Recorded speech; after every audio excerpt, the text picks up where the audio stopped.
se da por una elevación reciente de la tensión arterial con proteinuria u otro signo de los que ya vamos a hablar. Se presenta después de semana 20 y la condición de diagnóstico es que deben ser 2 tomas mínimo de tensión arterial sistólica iguales o mayores de 140 y o diastólica mayores o iguales a 90, que deben tener un intervalo entre 4 y 6 horas con unas características técnicas específicas que deben garantizar que la toma fue adecuada. Esas condiciones técnicas deben ser el brazalete adecuado para el peso de la paciente debe estar en posición sentada y debe ser en el brazo. Ahora bien, esta condición de hipertensión puede o no estar asociada a proteinuria, donde si tenemos una proteinuria en 24 horas será un valor mayor o igual a 300 miligramos. Si tenemos la posibilidad de hacer un índice ProCrea, será mayor o igual a 0.3 miligramos sobre decilitro en orina espontánea, o una tira reactiva de orina que me muestre una cruz que es igual a 30 miligramos sobre decilitro, con la condición que debe ser 2 tiras reactivas no mayores de una semana y que solamente aplica para situaciones o lugares donde no tenemos acceso al índice ProCrea o la proteína en 24 horas.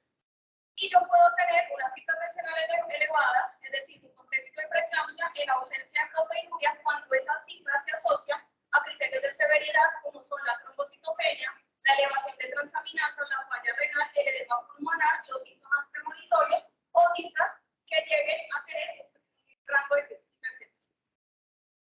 La preeclampsia es entonces un trastorno heterogéneo que se considera heterogéneo porque la patogenia puede diferir dependiendo de los factores de riesgo que tiene esa materna. Adicionalmente, es la enfermedad de las teorías, ya que ha venido cambiando a lo largo del tiempo las posibles causas fisiopatológicas de la preeclampsia, iniciando desde una nefritis tóxica, donde se conocía como toxemia, porque se asumía que la única condición eran desechos de degradación del tromboblasto que viajaban como toxinas en el cuerpo, pero a medida que han pasado las décadas se ha considerado que hay presencia de implicaciones cardiorenales, placentarias, inmunológicas, entre otras,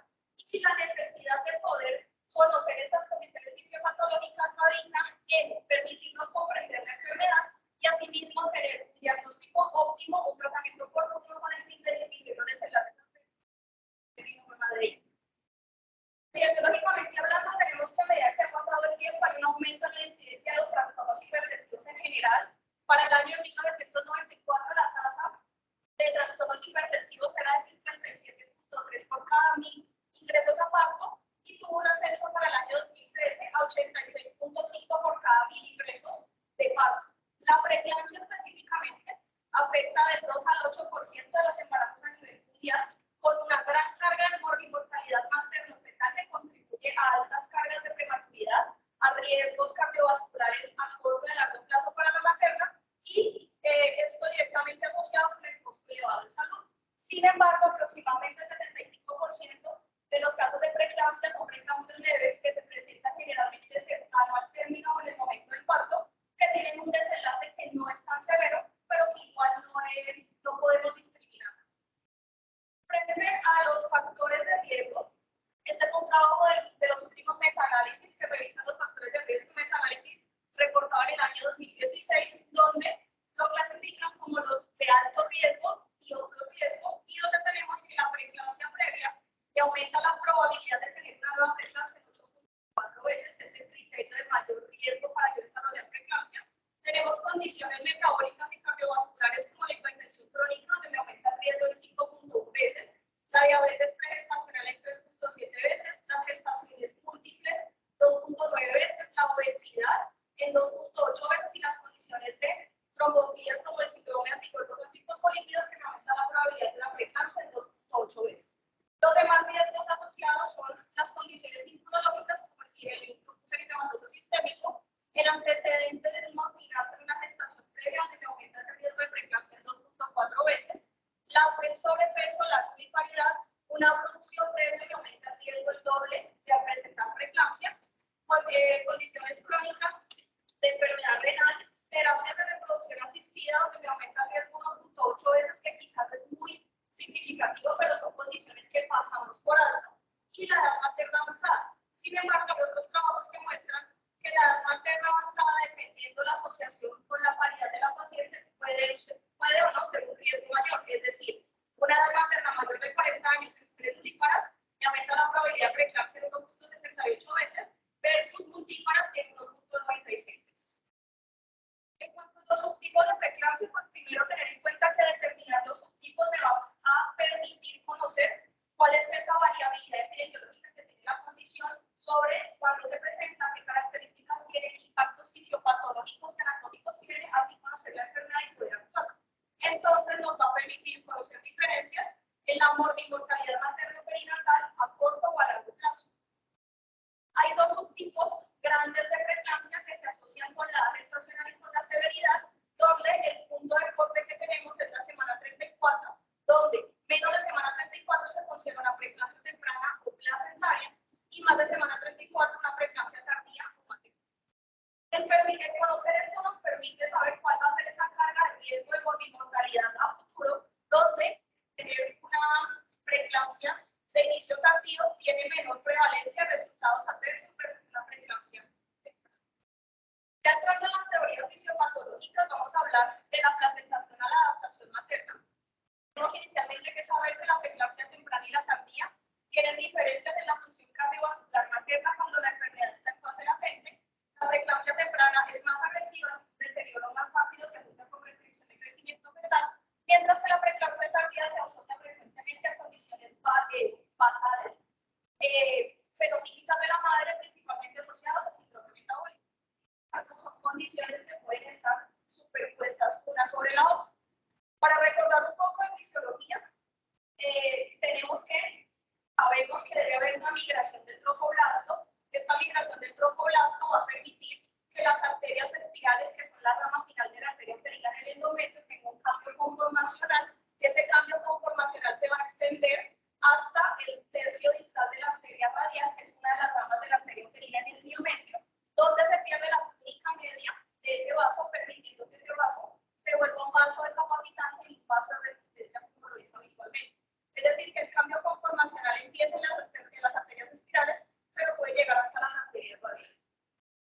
En cuanto a las condiciones cardiovasculares fisiológicas de la materna, tenemos que hay una triada, que es un aumento del gasto cardíaco, hay una expansión de volumen y un mantenimiento de la tensión arterial media de manera compensatoria, sumado a una disminución de la resistencia vascular periférica, y los cambios cardíacos hacen que fisiológicamente la materna tenga una remodelación excéntrica al ventrículo izquierdo que me va a permitir que almacene y que pueda trabajar con mayor volumen. Todo este conocimiento, esta fisiología va a permitir que el medio materno placentario fetal esté integrado y que eso se traduzca en que los tejidos maternos y fetales tengan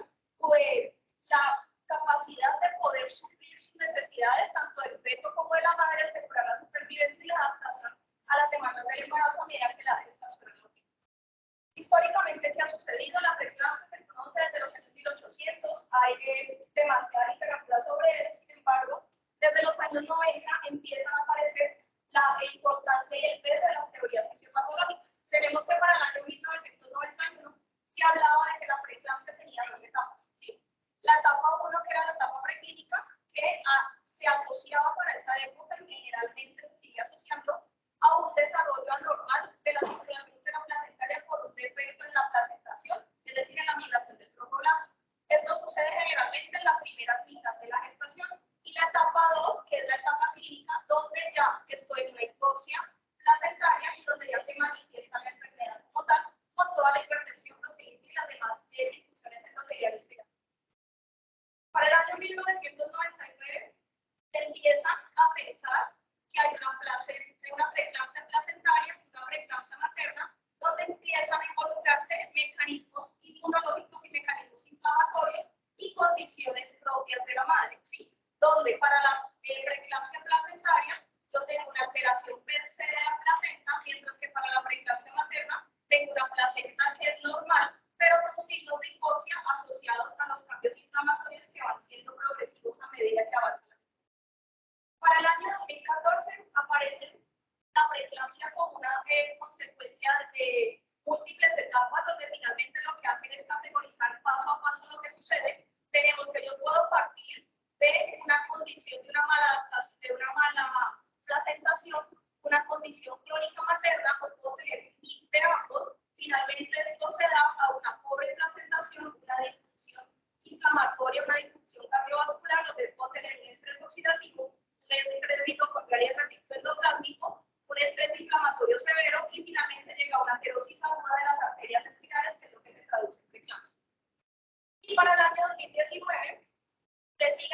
ofreciendo las dos etapas de la preeclampsia, la etapa preclínica y la etapa clínica, pero para yo llegar a la etapa preclínica empiezan a aparecer pensamientos de que no necesariamente necesito solo la placenta enferma, sino que yo puedo partir desde factores maternos o de una placenta que se implantó o se desarrolló de manera normal y finalmente terminar en un estadio preclínico, una placenta con los diferentes impactos a nivel fetal, de una restricción de crecimiento fetal, si lo que tuvo es una alteración en esa placentación, o un bebé que puede estar creciendo en percentiles normales, porque simplemente lo que sucede es que la placenta no alcanza a suplir las demandas de la gestación. Y aparece un nuevo factor, que es el factor de la serenitud, que es el factor de del envejecimiento celular, con el estrés oxidativo y demás, que empieza a añadirse como una condición que puede hacer que el inicio de una etapa preclínica de la preeclampsia y que finalmente termine en el desarrollo. Bien puede ser de una preeclampsia temprana o de una preeclampsia temprana. En cuanto a la preeclampsia placentaria, entonces, ¿qué tenemos? Como bien sabemos, la implantación del blastocisto es todo desencadenar un mecanismo inmunomodulador y un mecanismo inflamatorio, donde una de las células principales son las células natural killer de la decidua, que son aquellas que se van a encargar de mantener el equilibrio y la homeostasis de todo ese factor inmunomodulador inflamatorio para que la placentación sea adecuada y empieza a producirse con todos los cambios, todo lo que tiene que ver con el espacio intervelloso para el intercambio madre-tejido. En condiciones normales, si un embarazo que se desarrolla de manera sana, yo tengo una arteria espiral que cambió, ¿sí? Una arteria que se vuelve de capacitancia, donde tengo un espacio intervelloso, donde tengo una presión y una velocidad baja con un alto volumen, además de unos cambios conformacionales en el territorio venoso, es decir, que los cambios no solamente suceden a nivel arterial, sino que suceden en todo el sistema circulatorio. Pero, ¿qué sucede en condiciones de preeclampsia? Tengo una arteria espiral que no cambió, ¿sí? Que es un vaso de resistencia. Tengo además una congestión venosa porque disminuye esta presión, disminuye la velocidad, pero aumenta el volumen. Pero tengo una presión intravenosa que es mayor, que no me va a permitir que haya un adecuado flujo. Eso es lo que se traduce intravenosamente en la fisiopatología de la preeclampsia. Toda esta condición de factores predisponentes puede llevar a una mala placentación,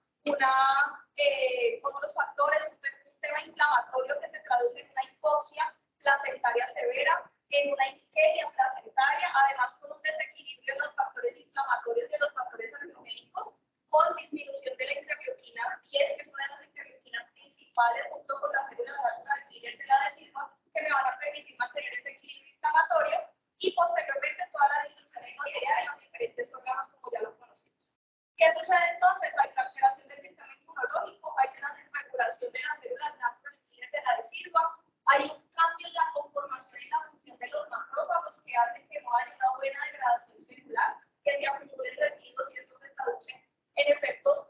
endoteliales. Hay una disregulación de la relación de los factores angiogénicos, una excesiva producción de factores proinflamatorios y finalmente eso se traduce en un déficit en esa invasión del tromboblasto, una respuesta inflamatoria sistémica, una falla orgánica múltiple y finalmente toda la clínica que conocemos de la preeclampsia. Vemos entonces aquí, a diferencia de la imagen que les mostraba anteriormente, cómo este tromboblasto finalmente no migró, donde no está el cambio conformacional de la arteria espiral y por ende ni siquiera de la arteria radial, donde este vaso se mantiene con una respuesta. Adicionalmente, tenemos que hay un desbalance en la inmunidad tumoral TH2-TH1, ¿sí? Donde se disminuye además la producción de interleuquina 10, que como ya les dije es un factor que mantiene la homeostasis junto con las células natural killer de la decidua. Hay cambios en los macrófagos, hay déficit en el tromboblasto, hay cambios inmunológicos que hacen que haya un desbalance angiogénico, una injuria vascular, que pueden o no estar asociado a condiciones maternas. Es decir, que yo bien puedo ser sano, puedo ser enferma y finalmente tener un trastorno placentario que se va a traducir en una disfunción endotelial con la posterior disfunción vascular, inflamación y activación plaquetaria, la manifestación sintomática que conocemos de la preeclampsia y los efectos que pueden tener de manera deletérea en el producto de la gestación. Este es un trabajo que tenía como objetivo cuantificar cuál era la prevalencia de las lesiones histopatológicas en preeclampsias, en placentas de madres preeclámpticas y de madres normotensas. Se extrajo la incidencia de cada tipo de lesión y finalmente lo lograron agrupar en dos estadios estadios en las lesiones vellosas y en las lesiones vasculares. Y finalmente terminaron de 717 trabajos con 8 trabajos, la mitad, es decir, 4 eran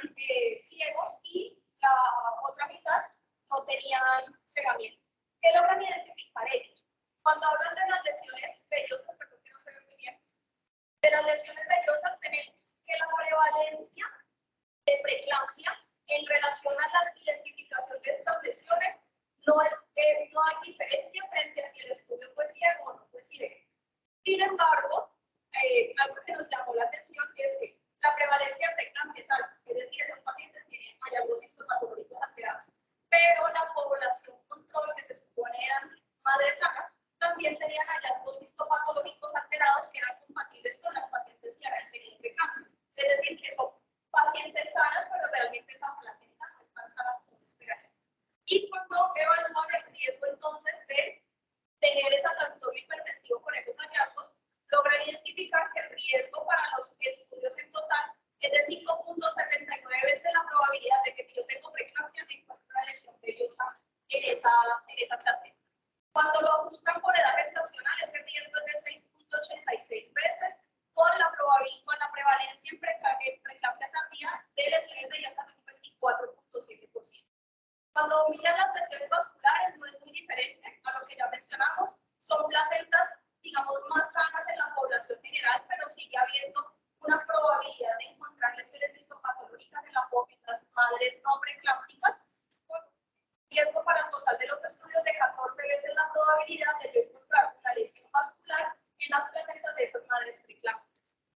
Aquí ellos logran ajustar por casos y controles, ¿sí? Con un 11.7 veces la probabilidad, sin embargo, su media resumen no les dio para poder establecer la prevalencia según la estacional. Ellos logran concluir que se demuestra que la prevalencia de lesiones histopatológicas sí es mayor en las preeclámpticas. No mencionan el análisis que nosotros hemos logrado sacar, pero sí es importante tener en cuenta que esas placentas finalmente no son tan sanas en la población que no tiene preeclampsia, es decir, algo más sucede en esas placentas.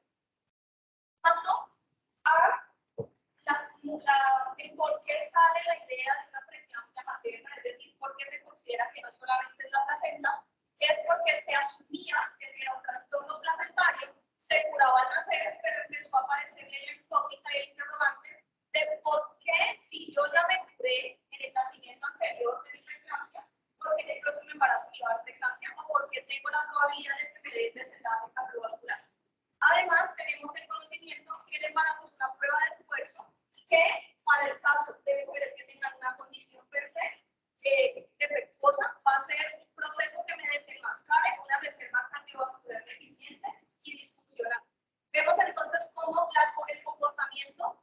del embarazo normal frente a las preeclampsias es totalmente diferente a nivel cardiovascular. El embarazo normal tiene un descenso del gasto cardíaco, luego asciende alrededor de semana 20 y se mantiene en meseta, y la resistencia vascular periférica desciende casi hasta un poco más allá de la mitad de la gestación y luego empieza a ascender de manera progresiva. ¿Qué pasa en las preeclampsias? En la preeclampsia temprana, el gasto cardíaco baja, pero luego tiene un aumento abrupto. La resistencia vascular periférica, en lugar de disminuir, aumenta y luego disminuye, pero no es significativo. En la preeclampsia tardía vemos como ese gasto cardíaco se dispara y luego tiene una caída abrupta y que es inversamente proporcional a la resistencia vascular periférica. Esto tiene que ver con los aspectos hemodinámicos de la preeclampsia, que son temas que se van a desarrollar en charlas posteriores. Tenemos entonces que la condición cardiovascular previa de esa materna me va a condicionar la aparición o no de una preeclampsia, donde yo tengo una reserva pobre cardíaca sumado a la necesidad de ese embarazo, es decir, a qué demandas tiene ese embarazo. Si yo empiezo con una reserva cardíaca baja, ¿sí? Es un corazón que no me va a responder a esos cambios posteriores, es una probabilidad de preeclampsia alta, y si eso se asuma a yo tener un exceso de demandas en ese embarazo, porque sea un feto grande, porque sea diabética o por lo demás, tengo alta probabilidad de presentar preeclampsia, tanto temprana como tardía. Es entonces la preeclampsia materna una mala adaptación cardiovascular durante la gestación, y esto se va a ver precedido por diferentes cambios que en este caso no son fisiológicos, sino fisiopatológicos en la materna, como una remodelación del ventrículo izquierdo con una disfunción diastólica. En este caso, estas maternas no hacen la remodelación excéntrica que les mencioné al inicio,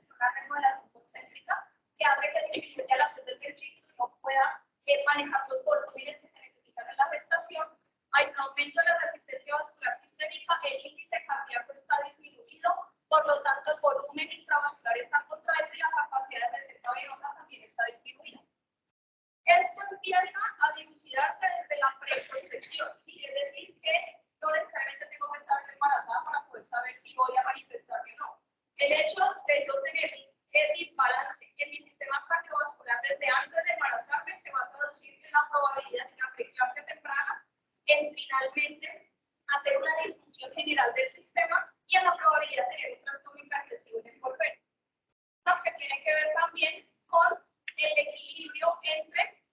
la función cardiovascular materna, que va a estar disminuida en casos de factores de riesgo de condiciones base de la paciente, sumado al aumento en la demanda de ese embarazo, como fetos macrosómicos, diabetes, embarazo múltiple. Finalmente se da una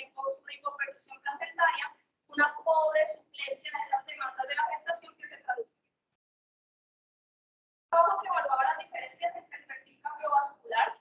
a mitad de la gestación de las normotensas versus las preeclámpticas ya para tempranas o tardías, un estudio prospectivo de casos y controles que se desarrolló en un periodo de 3 años, donde evaluaron mediante Doppler de arterias uterinas el riesgo que tenía esa materia en la preeclampsia. Es decir, un Doppler alterado entre semana 20 y 23 era aquel que me mostraba un hiperpromedio mayor del percentil 95. Ellos excluyeron pacientes con comorbilidades, es decir, pacientes que no tuvieran un factor inflamatorio ya de base que se afectara el resultado. Y para esta época, que fue 2013, no existía la prevención con ASA, es decir, que no había pues como un sesgo en la interpretación de los resultados. Ellos establecieron 4 grupos. El grupo de bajo riesgo, es decir, Doppler uterinas normales sin preeclampsia, un grupo de alto riesgo sin preeclampsia y los 2 grupos de alto riesgo con las diferentes subtipos de la preeclampsia ya para temprana también.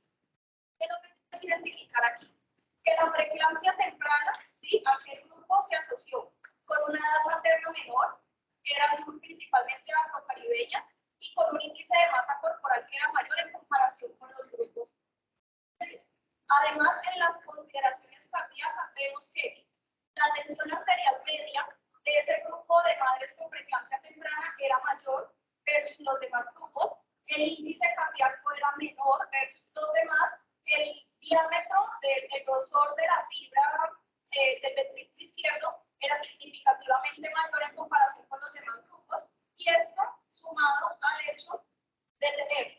una mayor probabilidad de remodelación concéntrica en ese corazón, una mayor probabilidad de cambios totales en la geometría de ese corazón, cambios en la contractilidad y finalmente la disfunción diastólica, que fue lo que mencionamos como fisiopatología de la preeclampsia. Ellos concluyen entonces que ambas preeclampsias tienen perfiles diferentes y que ese perfil es más significativo en la preeclampsia temprana. Este es un trabajo sobre Doppler de arteria oftálmica. No vamos a hablar de las minuciosidades del trabajo, solo lo que nos compete para este tema. Que evaluar el factor predictivo del Doppler de arteria oftálmica y poder decidir si era, digamos, útil para el tema clínico. Ellos logran identificar que los hallazgos de este metaanálisis indican que el Doppler de arteria oftálmica medido en el primero o segundo trimestre tenía una asociación significativa con el desarrollo del preeclampsia, que las precisiones de ese Doppler de oftálmica fueron semejantes a las precisiones del Doppler de arterias uterinas para el diagnóstico de preeclampsia temprana. Sin embargo, como bien sabemos, los modelos predictivos de preeclampsia siempre han estado encaminados en evaluar la placentación, por eso se evalúan factores angiogénicos, antiangiogénicos y demás, y el Doppler de arteria uterina finalmente es la representación ecográfica de esa disregulación en la placentación. El identificar un Doppler de arteria oftálmica alterado que se asocia a preeclampsia nos demostraba que es el reflejo de la adaptación hemodinámica de la madre y no se relaciona con el desarrollo del tromboblasto, porque el tromboblasto no va a migrar hasta la arteria oftálmica para servir. Otras causas patológicas es el estrés del sitio tromboblasto, donde tener en cuenta que la preeclampsia temprana, como ya mencionamos, una mala placentación, una remodelación incompleta de las arterias espirales, que hacen que esa gestación esté expuesta por un tiempo más prolongado a toda esa losa y que eso se va a traducir en mayores eventos adversos, versus la preeclampsia tardía, donde la función placentaria simplemente disminuye conforme se supera la capacidad de responder a las demandas de la gestación. Diferente a la segunda etapa de las preeclampsias, donde ambas preeclampsias comparten el estrés del sincitio tromboblasto, que son los biomarcadores que se están ahorita utilizando para poder identificar la prevalencia y la posibilidad de impacto en la preeclampsia. Tenemos entonces que, como ya hemos mencionado, todos estos pasos de la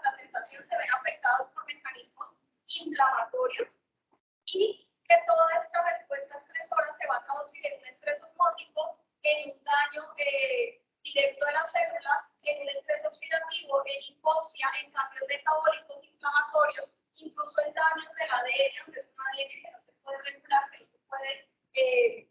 digamos, tener los cambios necesarios para resarcir el daño. Y esto se traduce en una restauración que finalmente se pierde, se vuelve un estrés crónico, cambios apoptóticos y finalmente necrosis, que es lo que se traduce en los cambios inflamatorios de la preeclampsia. Tenemos que este sincitio tromboblasto hace como inoculaciones, y esas inoculaciones no son solamente a nivel placentario, sino que son inoculaciones que migran por la circulación sistémica, y es una de las explicaciones del por qué, si yo tengo un trastorno que es netamente placentario, termino con una disfunción endotelial en otro órgano. Además, sucede que de manera intracelular, el ribosoma y la mitocondria hacen además del retículo endoplásmico, hacen la síntesis proteica, pero el aparato de Golgi, por todo ese estrés metabólico, no funciona y no logra eliminar ese exceso de proteínas. Es una célula que se hincha, una célula que entra en apoptosis y finalmente es un mecanismo inflamatorio que posterga el proceso de recuperación. Y es por eso que se considera que el estrés del sincitio tromboblasto es el mecanismo común de ambas preeclampsias, porque finalmente llega a un estrés generalizado del sistema que se va a traducir en un daño endotelial. La mitocondria también se considera que tiene un impacto, como bien sabemos, la disfunción mitocondrial finalmente se va a traducir en que no se produce ATP de la manera adecuada, y esto se da con aumento de la producción de radicales libres de oxígeno, que se va a traducir en daño y muerte celular con afectación en los órganos diana y finalmente en el endotelio. ¿Qué sucede con estas mitocondrias? Estas mitocondrias pierden la capacidad de fusión, pierden la capacidad de autofagia, que son los mecanismos compensatorios que ellas tienen para mantener su funcionalidad. Lo que se traduce en que finalmente esta mitocondria, digamos que impacte en ese mecanismo inflamatorio que ya viene con daños en el DNA, y que finalmente se va a traducir en que el tromboblasto, la célula natural killer y el endotelio finalmente tengan un desbalance y se manifiesten con los síntomas.